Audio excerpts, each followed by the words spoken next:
traffic accident that occurred at Lunga River along the Chingola-Solwezi Road in northwestern province. 24 others are receiving treatment at Solwezi General Hospital for various injuries. Speaking in an interview with Diamond News, Solwezi General Hospital Head of Clinical Care, Dr. Joshua Chinsali, confirmed that the 7 victims died on the spot when a Likili bus collided with an abnormal load truck between 16:30 hours and 17:09 hours. Dr. Chinsali has added that the bodies of the deceased have been deposited in the Solwezi General Hospital mortuary, while the injured victims are receiving medical attention. Meanwhile, the Zambia Police Service is yet to issue an official statement on the accident.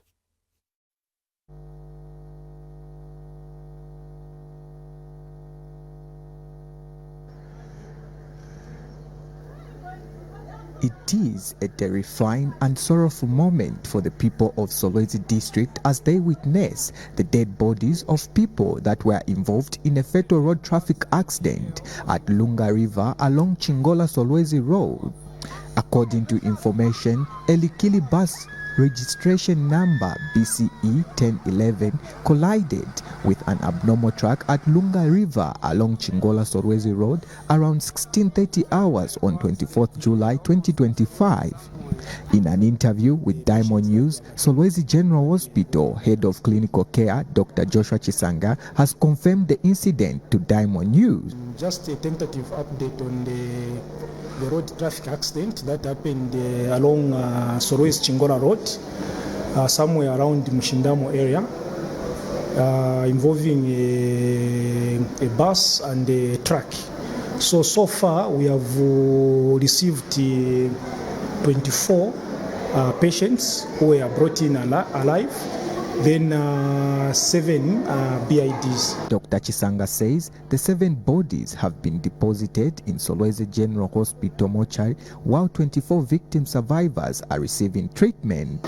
In terms of the details on the state of the other 24, I think we'll be able to give you an update once we are done with the full evaluation. Thank you. While the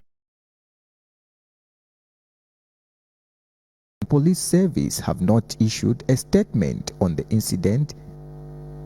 Mlenga Walia, Diamond News, Solwezi, Northwestern Province. In another news update, at least 23 families in Chipyola Township of Lundazi District, Eastern Province, have been left homeless following a court order eviction linked to disputed land transactions.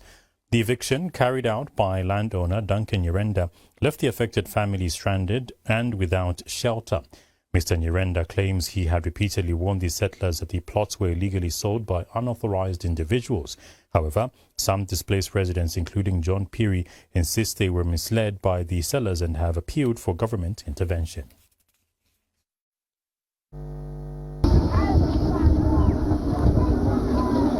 Imagine waking up to your family left with nowhere to go.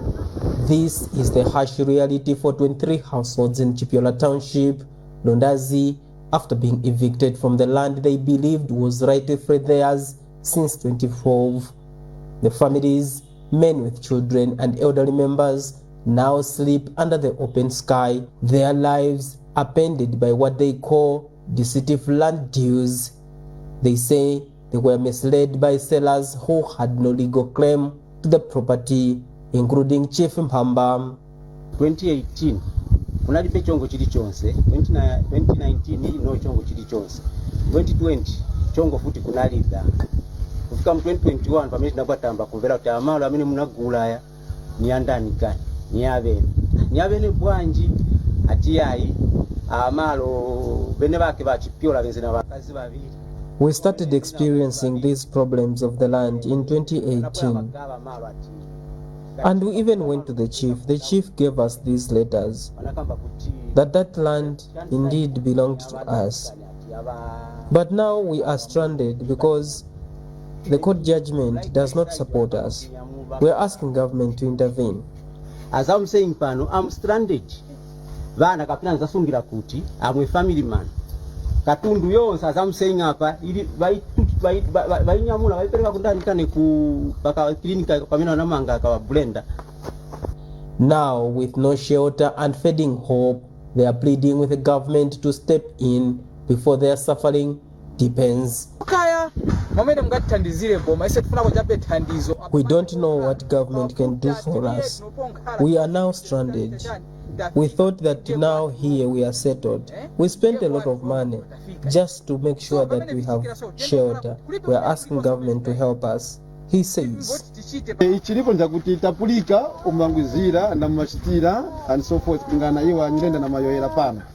So no ichikumaya kuti isha dikare kam tuone tichitenge kula kuboma vakanso vadisi mpaka na chief tuone mutinga uvurirana mate. However, the owners of the land, represented by Duncan Nyirenda, who effected the court eviction orders, says meaningful engagement was done to the settlers several times, but they were adamant. Tried to engage the people to move on their own.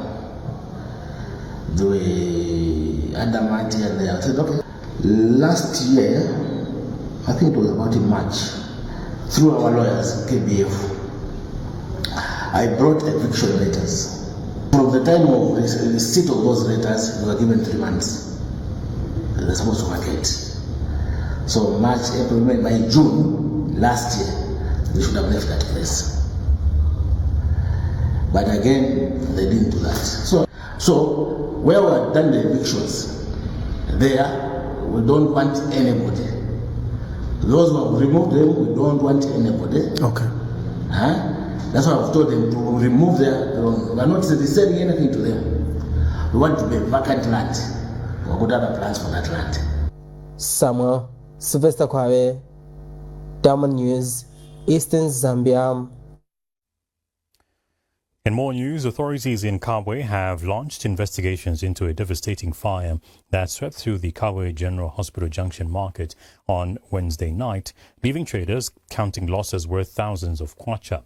Now, the blaze, which reportedly began around 23 hours, destroyed timber, chairs, doors, wardrobes, and other valuable goods belonging to local entrepreneurs. As affected traders call for urgent government assistance, Central Province Permanent Secretary Muna Monakampwa has ruled out the possibility of sabotage or politically motivated arson, warning that anyone found behind the act will face the full force of the law. It was a night of devastation in Kabwe as flames engulfed a section near the Kabwe General Hospital Junction, leaving a trail of destruction behind. The fire, which is believed to have started around 23 hours on Wednesday night, swept through makeshift market stores and trading spaces, consuming timber, doors, chairs, wardrobes and other goods, with traders now counting losses running into thousands of kwacha. The cause of the fire has not been established. That person reached the gate around the 23:30 somewhere there. That is how our officers immediately shot and responded to the emergency. And from that time, they started doing the firefight. So immediately, preliminary investigations were done. And so investigations are still on. So at the moment, I cannot devour information as to what could have caused the fire. Local business owners who earn their livelihoods from the area are now left stranded, and many are calling on government for urgent help to get back on their feet.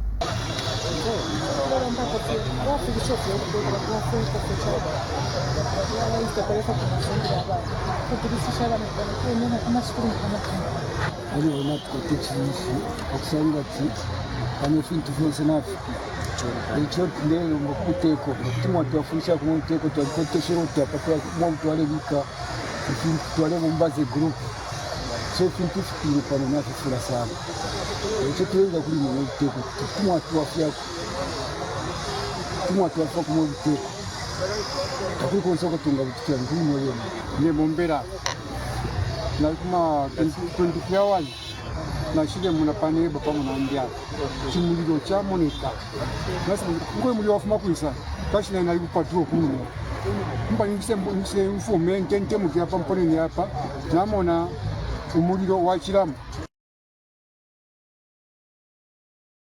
alefo yo wine wajisa muna tia ucheli wa muliro Kwa mzesha filia nishikuno feta mbakolati ndicho chako file filipo efo mba uluni shinaya kubanye baname ya pitanshira ebisa nafuwa kwa lombo kudonsa filia kulia pitanshira kudo fesi sego fidosa donsa nipo nikumdo wakilama mba phone kwa palope tukile kuna nasanso ine so kwa balisa pita kwa distamos kwa tindini one wow ile bambo kuna isa voice group. Such stories sadly for us. My appeal is obviously that disaster management teacher person, maybe some interventions to higher authorities to your office to try and support the small scale business entities that are here. Central Province Permanent Secretary Miona Mwanakampwe has since toured the scene and has not ruled out the possibility of sabotage or politically motivated foul play. Aware that there could be some aspect of sabotage. We are coming from a situation where we were talking about these shops that are in front there, and someone can take advantage. Let's not massage the truth. Let's not massage the truth, and I want to speak the truth here. If any one of us has information, please do not hesitate to reach out to the law enforcers. And if any one of us will be caught having sabotaged abantu bakwalesa abali pano, ifwenga babuteko twaikala muifunde, and we believe in the law that justice is blind, and if justice is blind, so nala lomba all of us, let's work as a team. But you should not forget that we are cognizant of the fact that here there are politics that are being played. And these politics of distraction, you play them, we deal with you. As the ashes settle, traders cling to hope for justice and support. Victoria Kayeye Yambani, Dama News. Getting into the next news item, the Chinsali High Court has sentenced a 29-year-old man from Pika to life imprisonment for the murder of his wife and 3 children after discovering that his wife was on antiretroviral drugs. Roy Kampampa, of an offence contrary to Section 200 of the Penal Code of the Laws of Zambia.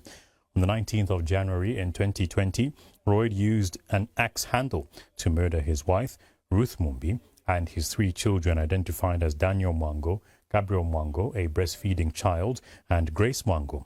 On the day of the incident, Roy arrived at his uncle's house 8 kilometers away with a blood-stained shirt after midnight.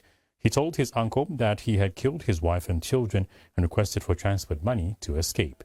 However, his uncle, Leo Nyasaland, and his son apprehended him and handed him over to the police. The High Court has sentenced a 29-year-old man from Pika to life imprisonment for murdering his wife and children. Kasama-based Judge Justice Matthew Zulu presided over the case, where the accused stood charged with 4 counts of murder. The court heard from 3 prosecution witnesses. The first witness, Leo Nyasaland from Leo village in Mpika, an uncle to the convict, told the court that on January 19, 2020, around 01, he was forced to tie his nephew with a mosquito net and handed him over to the police with the help of his son after the suspect revealed his intentions to escape after killing his wife and children. The second witness testified to the effect that he found 4 bodies in a pool of blood around 05 hours in the accused's house. He stated that he received a phone call from the police requesting him to visit the house of Royd Kampamba to find out if it is true he had murdered his wife and children, and identified the bodies as that being of Daniel Mwango, the eldest son, Gabriel Mwango, a breastfeeding baby, Grace Mwango, his daughter, and Ruth Mumbi, his wife. He said he visited the house in the company of the village headman. The third witness shared that an axe handle with fresh blood was discovered 10 meters from the crime scene. During his defense, Royd Kampamba did not produce any witnesses but testified under sworn oath denying killing his wife, but admitting to assaulting her after discovering she had been having an affair with his best friend Mumbi and that she was on ARVs. He further claimed he caught her red-handed having sexual intercourse with Mumbi. He denied killing his children. However, Justice Zulu found the evidence produced by the prosecution team compelling, further sentenced him to life imprisonment. We take our first set of commercials, and on the other side, we have the business news update coming up with Tapiwa Ngoma. For now, I leave you with the weather update.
Bank, making tomorrow possible.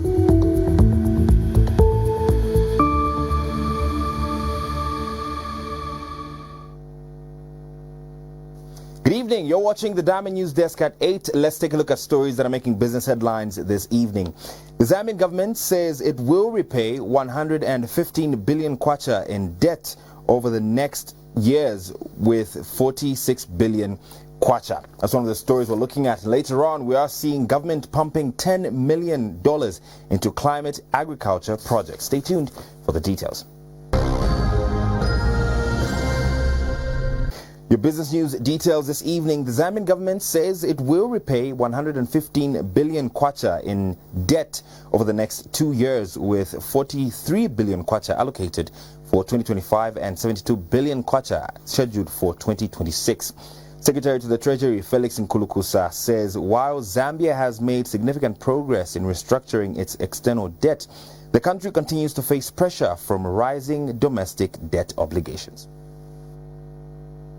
Minister of Finance and National Planning Dr. Situmbeko Msokotwane has officiated a town hall forum focused on the country's 2025 media economic performance and the medium-term budget plan. Secretary to the Treasury Felix Nkulukusa has revealed that government plans to repay 115 billion kwacha in debt over the next 2 years.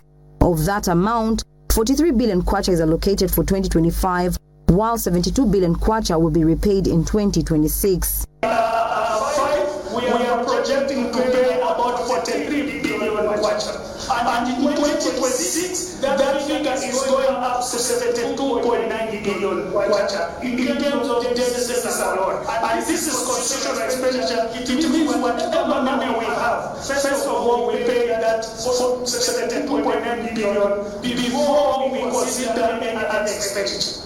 This is how constrained the budget is. And now when you go to 2027, 2028, we see that we are now going a bit down, but the maturities of these borrowings will continue and it will continue haunting us. Meanwhile, Minister of Finance and National Planning Dr. Situmbeko Msokotwane has announced that the IMF Executive Board is expected to meet on Friday to consider Zambia's 5th program review.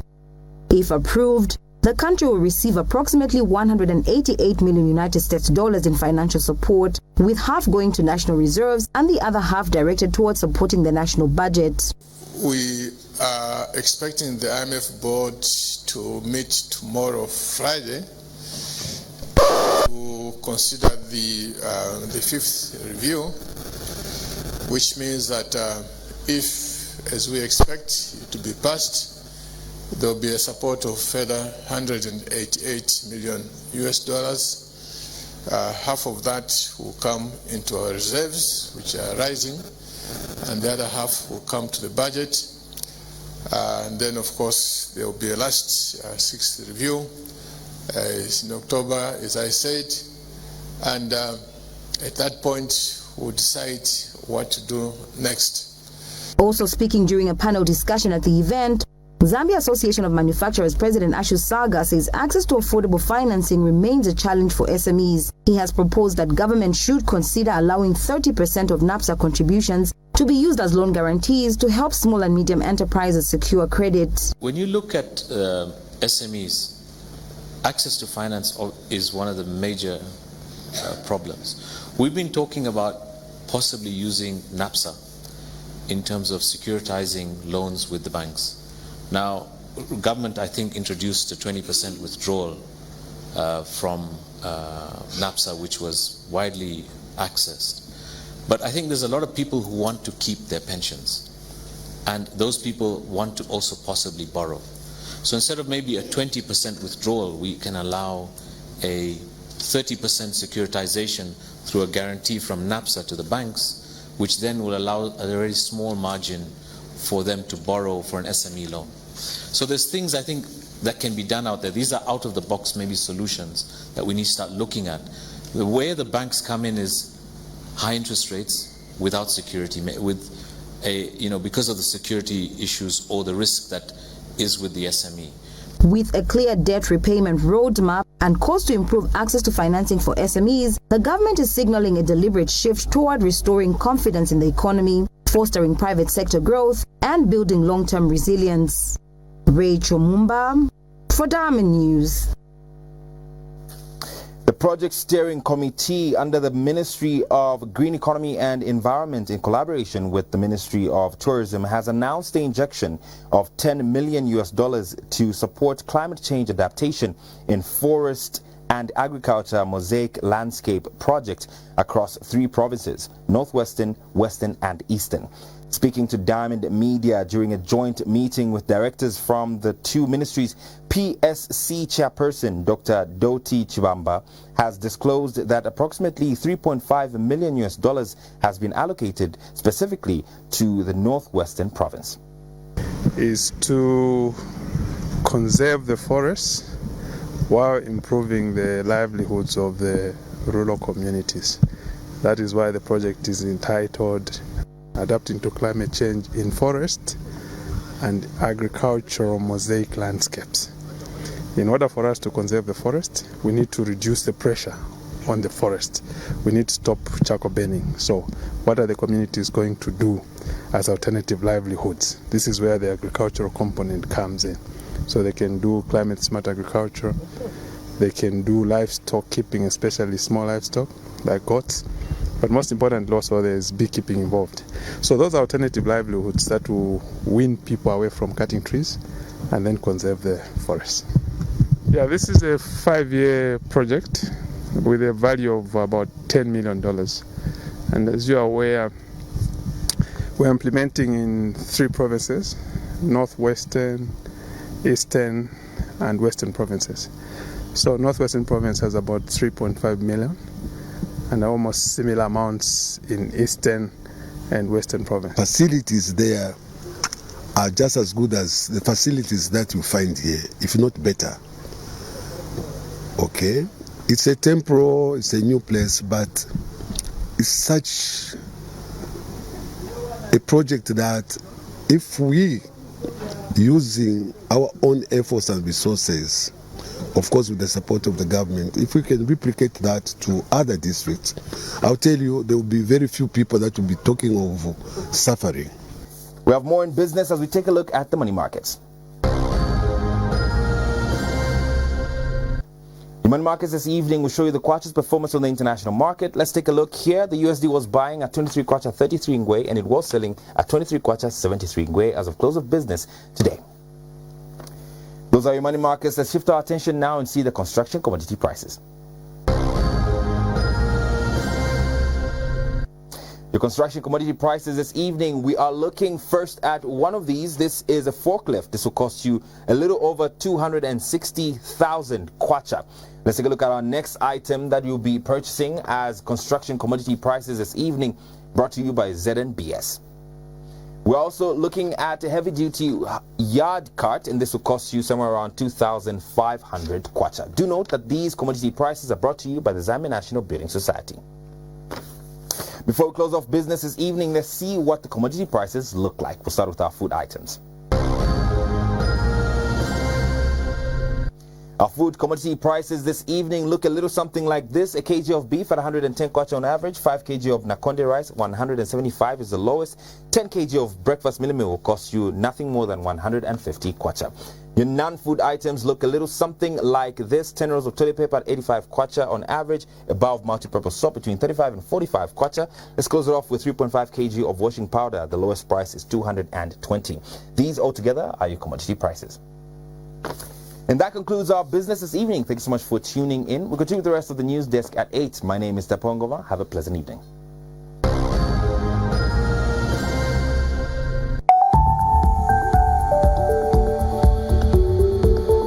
Business News was brought to you by Zambia Industrial Commercial Bank. Zambia Industrial Commercial Bank, making tomorrow possible.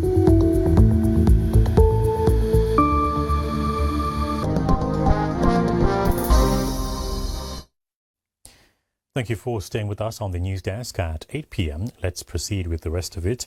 First Quantum Minerals, FQM, says it is preparing to officially launch the much-anticipated S3 processing plant at its Kansanshi mine in Solwezi on the 19th of August this year.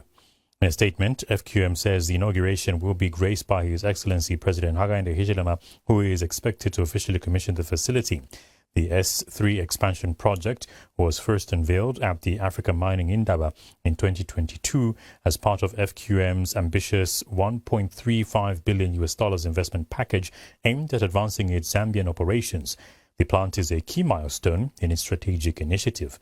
Once operational, the new plant will double Kansanshi's current processing capacity and significantly extend the life of mine to 2044, marking a transformative step in boosting Zambia's copper production and long-term economic growth.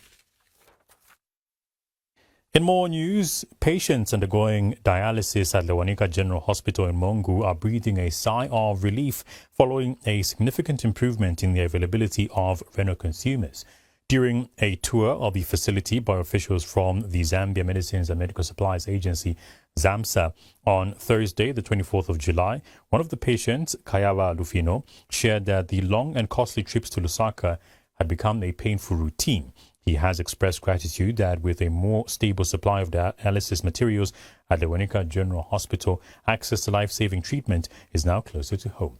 And Dr. Kapatiso Sikakena, a physician and head of the internal medicine department at the hospital, disclosed that the facility currently boasts an 80% availability rate of critical renal consumables.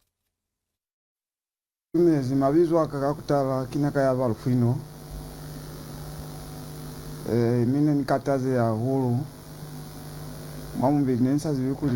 Kayawa Lufino, a dialysis patient in Mongu, each trip to Lusaka was a heavy toll, not just financially, but physically and emotionally. I am very thankful for the government for providing such beneficial specialized health services at Lewanika General Hospital.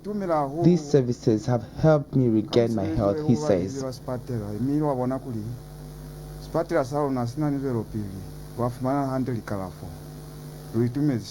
Lewanika General Hospital now records an 80% availability rate of renal consumables, an improvement that health officials say is saving lives. My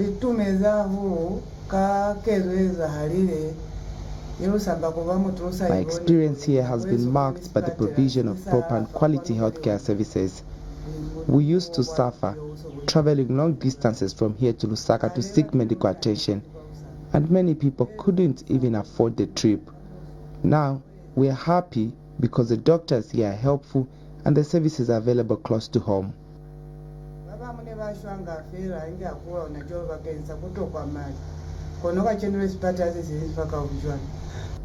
The change has been made possible by ZAMSA's re-informed supply chain efforts. Touring the facility on Thursday, July 24, 2025, ZAMSA officials assured continued stability in the supply of critical medical materials. We are very much assured that the stocks would last at least about 3 months. Currently, we have 7 patients undergoing renal dialysis services here. Of those 7, 5 are on long-term therapy and only 2 are on short-term therapy. We have just witnessed that indeed ZAMSA has been delivering renal consumables to Lewanika General Hospital, and the people are having access to quality healthcare service provision in the renal unit. So this is quite impressive. And I would like to take this opportunity to assure members of the public, or to assure the country, that ZAMSA will remain steadfast. We remain committed to ensuring that we are efficient in our procurement and also timely in our distribution.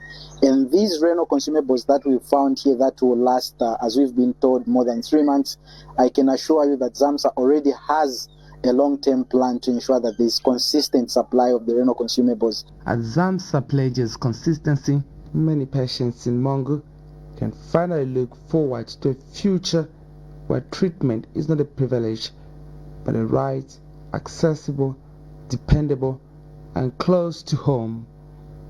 Darius Johnny, Diamond News, Mongu. In southern province, Mazabuka district, it is currently facing a serious water crisis, with many areas going for weeks and in some cases months without access to clean and safe drinking water. Residents from some of the worst affected areas have called for urgent government intervention, warning that the ongoing situation could lead to outbreaks of diarrhea and other waterborne diseases if not addressed promptly. In Highlanders compound, one of the hardest hit areas, locals say the lack of water has forced them to walk long distances to fetch water from the handful of hand pumps scattered across the community. Now, despite growing public outcry, local authorities in Mazabuka district are yet to respond and release an official statement on the matter.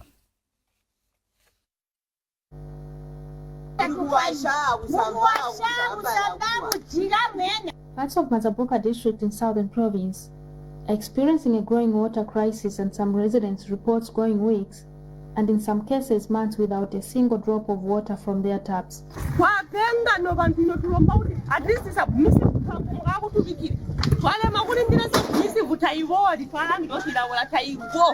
We're requesting for the installation of the submersible pump to help alleviate the ongoing water crisis in this area.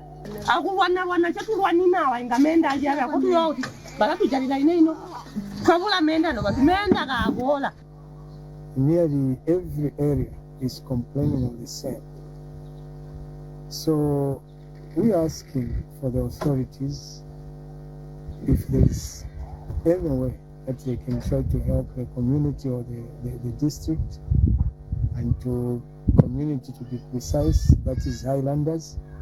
In Highlanders, where we are, it's an area which is uphill and it is facing a lot of same challenge of water. We are requesting from the government to help us to sort out this issue. Highlanders compound is among the worst hit areas, with residents relying on scattered community hand pumps to access water. We are asking that this area be supplied with at least 2 hand pumps. Unlike this, we are many who fetch water from here.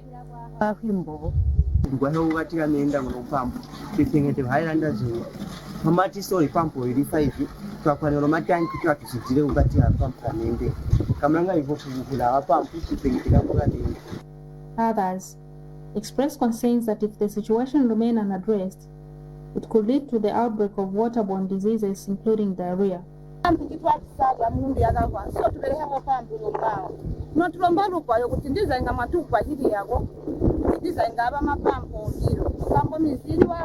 are asking that at least 2 hand pumps be installed in this area. The current one is not sufficient for the large number of people who depend on it.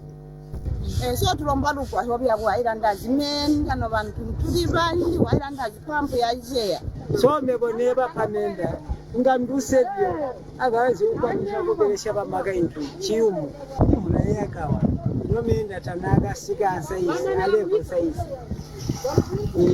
ni gotini abali kutata yakade kunkazi. Meanwhile, despite the widespread water challenges, local authorities have yet to issue an official statement on the matter. Helga Chibu, Damo News, Mazabuka district in Southern Province. We take another break. We have more coming up after these short messages.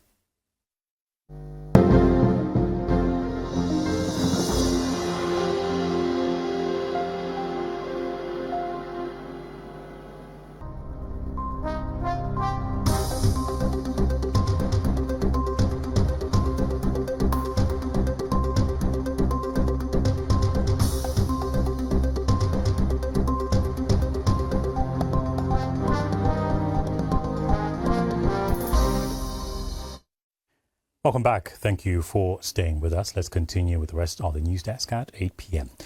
Expectant mothers in Kawaman B, Solwezi are struggling to access maternal health services due to the absence of a health post in the area. Residents like Annie Chivungila and Beauty Kawangu have expressed concern over the long distances and lack of transport to nearby facilities in Wisdom and Kazomba. A site visit revealed that the construction of the promised health post is still at foundation level. Efforts to get a comment from the local councillor were unsuccessful. This is Kawama B of Kyalalankuba Ward in Solwezi district of Northwestern Province. The area lacks a health facility such as a health post to ensure that people living in this area have access to health facilities. This has forced expectant mothers to face many challenges to access near healthcare services. Akuchimona ukalu momo akulinga ngwa muyenga kufuma kuno mukawama muyenga mu kwa kusuku twakuwanika na ukalu chikuma so chilingana bamingana bene ngali jimoli akola kulinga ngwa nkatuke nguyenga muze musali ngwa kuhona ukalu ma programu akulinga ngwa utambuko oyenga muze chipepa transport na kushupa muno mukawama so chambwendeka na tutungira kaka kliniki muno mukawama na chiwa kwa kamwi tunakati ikatwina chihorokeri era wena kama vumu twa papara ngona kwa tunyoto kasangu hakliniki twaza tshanga yakazomba ni ya nani kani ya abani kliniki di twaza tshanga. Patients in this area have to cover a distance of over 5 kilometers to access healthcare services at Solwezi General Hospital or nearby health facilities. Kwena ngatwalwala nango bana ngabala aturashupike chakabatimbi ngatakwetendalama pakuti wende nomwana omulwere ule yakukazomba nangule yakuabani chirashupa sana socho tuleromba kwechakwe bati ngachakwe bati ubuteko bwatwafako ngefefe mwaisa so that at least mwatwafako pantu chiri changu kechakwe bati we muntu bambi tabakwata nendalama iya kwe bati eme kuno pantu impyanga kubukinga onda ule mfati 30 kwacha 40 kwacha so pakuti wime ule yakulya so tutakwata ma problems. However, a check by Diamond Media at one of the sites allocated for the construction of a health post in Kawamabi found the site is at foundation level.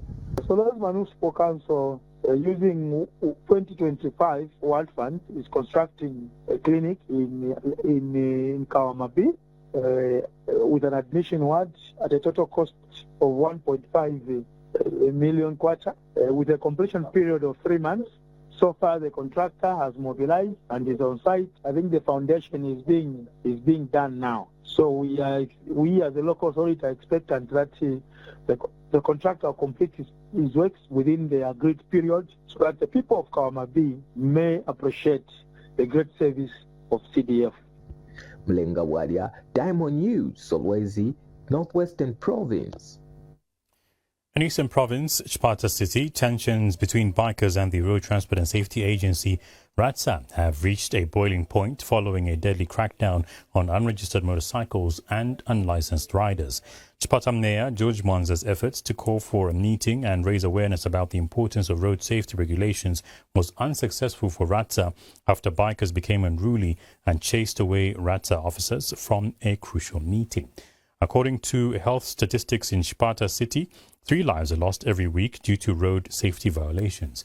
And over the weekend, bikers took to the streets of Magazine Township demanding an end to the impounding of their bikes.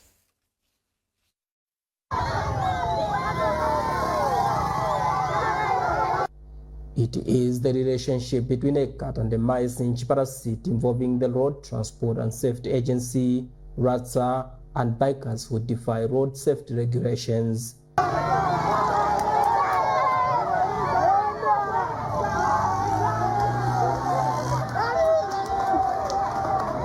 On Sunday, 20 July 2025, bikers staged a protest against RATSA's operation to impound unregistered bikes and unlicensed drivers in Magazine Township.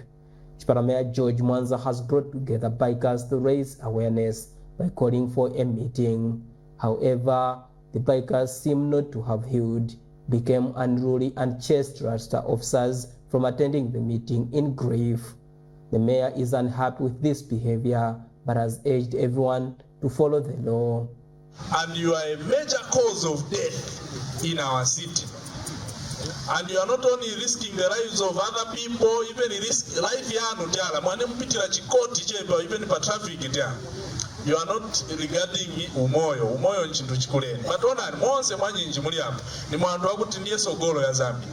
Mwanyinji hapa ni mwema breadwinners kuliye mweyo ni family yanu ya jamu. But why is it that simuzi chitake hapa mwemwe? Ni chan problem. The Zambia Police Service was in attendance. Tifuna bene bama onda bayimployi bano jankale nabo pansi nabo tekabisanye vuto ebali nayo bayi muvezese lechina kucheza pempa aya maonda etina wazipaki but you want to make your life very easy. Even you just comply. But 18 hours, you park your motorbike, 18 hours. Bikers also presented their case. Niambe kwanji process enda nikubagi aenda boje tafika suta ndilo wane mlomu 14 sati ngene muno mata mati list ya zula akwere maida nafika 7 hours barasi nankhala tu inchita pa singawe cyane amfumo ajoji mwatirabirako latipasako tyala olo 1 month oku tisebenze olo 2 month yakupitipeze kandrama ka license yavoka mbati ai waratsa vanati gwirira pane tipengera ndrama banji anyamata singa pange ndrama ngati paya vantu kulibe kwetienda iyi story ni ya Fontini anetikamba atino chanchani kulibe kwetienda ngavo ifa kuti atino vantu vangokufa daily jambo nama na boza atino ndiye pane tipangira let's make money in peace and let's make money when we are alive because ngaukamwalira kaisunga pange ndrama zamveka so license please ifunika. In Parliament, Minister of Transport and Logistics Frank Tayali informed the nation about the measures being taken. The other interventions that government is undertaking to reduce the occurrence of motorcycle accidents are engagements with traditional and civic leaders in rural areas to raise awareness on safe motorcycle use, with the most recent being in Chipata in Eastern Province and Kanchivia in Muchinga Province. Samuel Sylvester Kabwe, Diamond News, Eastern Zambia. That is what we had for you this evening on the news desk at 8 p.m. Thank you so much for joining us. We'd loved it if you did count down with us to the premiere of this season's Diamond TV Presenter Search, and it is scheduled to premiere on the 27th of July, this coming Sunday. What will be interesting is to also have you watch the very first episode and the entirety, in fact, of the Diamond TV Presenter Search. Coming up shortly at 21:15 hours is This Day. My name is Justin Mulenga. Good night.